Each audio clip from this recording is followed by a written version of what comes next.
डोरन्दरा जिल्लाको ऐतिहासिक ठाउँ अमरगढी नगरपालिकाको माथि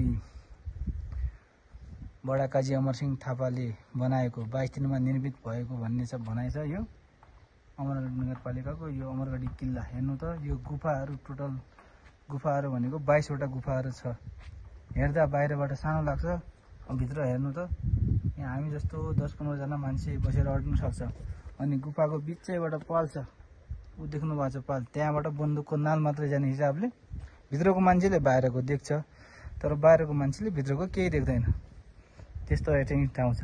तपाईहरु पनि डोरन्दरा जिल्ला घुम्न आउनुभयो भने सबै ठाउँ छोडेर पनि अमरगढी किल्ला चाहिँ अवश्य हेरेर जानु होला, छक्क पर्नुहुन्छ। सुदूरपश्चिमकै सानो हो यो, सुदूरपश्चिममै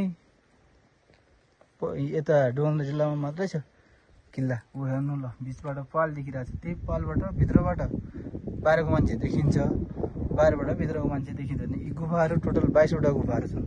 यता आदि भागमा टाइल बिछिसकेको छ भने आदि भागमा टाइल बिछाउने कार्य भइरहेको छ, हेर्न सक्नुहुन्छ।